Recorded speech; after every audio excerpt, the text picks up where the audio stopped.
All your dreams are dead. Thanks for raising awareness for today, said fan 2107 Holland. So, I mean, I'm guessing we're at a point in life, we're in a bit of a bubble, our community of people on the internet. We care about social justice.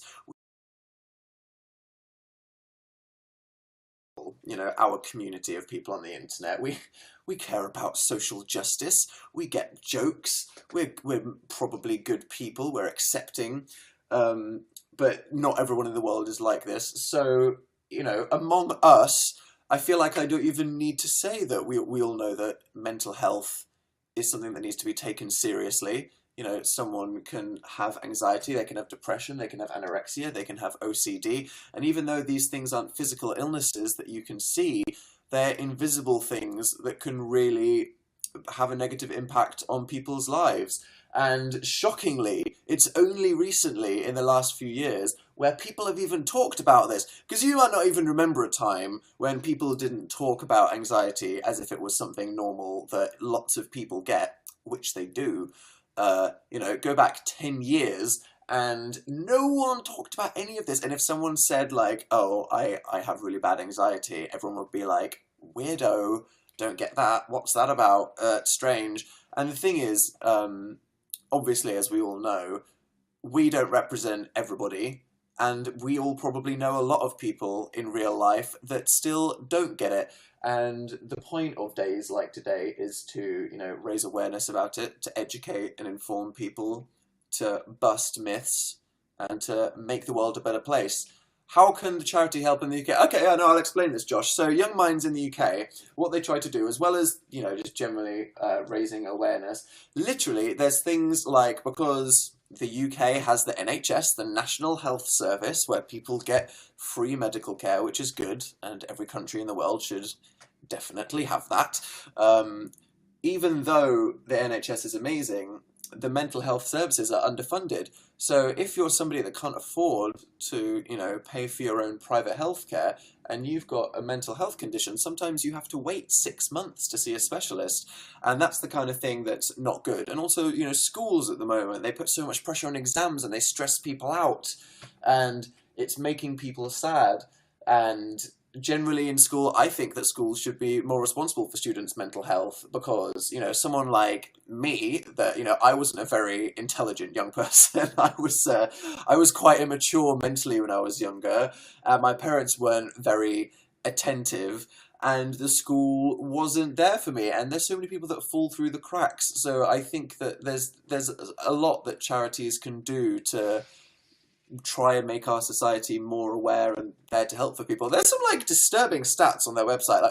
1 in 4 people have a diagnosable mental health condition, and 100% of people are affected by it in some way because we all know somebody who's going through something. It's just absolutely terrible. I've been on counselling list at school for about 5 months. Exactly, Pippa Jade. Imagine a world where if we needed counselling, it was just there. I think that's important. I think if a lot of people don't want to admit that they have problems because they think that there's a stigma about being judged, and that's what we have to show people. Dodie is quaking. Is this the exact shade? I'm not sure. There's a lot of yellow. Okay. My show of Sweeney Todd opens on Friday. Wow, that's fun. Do you like the musical? I like the songs from that. Dan, TBH, I'm very nervous to go to counselling. You shouldn't. The thing is with counsellors and therapists is they are professionally trained. They're not going to, tell anyone your secrets unless you pose, a risk to yourself or others because it's their job. They're not going to gossip about you. So it's good because when you can be totally honest about anything to somebody that you trust, that can really take a weight off your shoulders. It feels like you're not holding anything in, and you can really help to work through why you're feeling things, to learn more about yourself. And some therapists are good, some therapists are bad, some people get counsellors aren't. This is the thing, it's like therapy is it's a privilege because it's expensive, and in countries with healthcare, there's long waiting lists.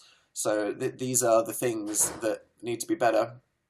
I need you as my therapist. That'd be good friends. But as I said earlier, I'm not qualified to talk about anything. Just talk about my own experiences, which is what I do all the time. My school is actually having mental health training tomorrow after exams. That's good. After exams is very ironic because that's usually when people are on the brink of a mental breakdown from all the stress that exams stupidly force people. You look like Joy from Inside Out. Yeah, I mean that's what I was going for today. Definitely. Yeah. Can you tell Ella all will be okay soon? It will. It's, things can always get better. No matter how big you think the world is, no matter how well you think you know your circumstances, if you ever think you're trapped, if you ever think you're at a dead end in life, that's not the case. Every year that you're alive, you realize how much bigger the world is, all the different opportunities and things that you can do. So never ever feel like you've reached the end of the road or the bottom of the hole. Because even if it's hard or, almost impossible, you can always change your circumstances. You look weirdly amazing in yellow. Do I? Or is it just, the flattering wave of blue? Read more messages. Okay, well, I have a cold. Please send, said Kylie. Oh my god, the door just buzzed. Is Phil ordering food? I'm on to him. I'm bipolar. Thank you so much, Dan, for awareness. My uncle was bipolar. Hey, Phil, is that you answering the door? Yeah. Okay, number 1, answer the door. Number 2, come upstairs in a cheese costume in 5 minutes. Okay, go do the thing. Go, no, we talk. People have been. Yeah, okay, it's happening. There we go. Yep. As I was saying. But yeah, I had an uncle with. But then I thought, you know what? I don't want to do a really terrible job. So you know what I did? I asked Phil to paint my nails. So you want to see? You want to see? This is what happens when two proper, gender role laddies, because that's me and Phil, attempt to do something. Oh, Jesus Christ. Look at that. What an absolute see, I was stop laughing. I thought I'm not going to do it myself because I have no idea what I'm doing and it's going to go horrible. Jesus Christ, Phil, there's no excuse. I mean, no, look around my finger. Look at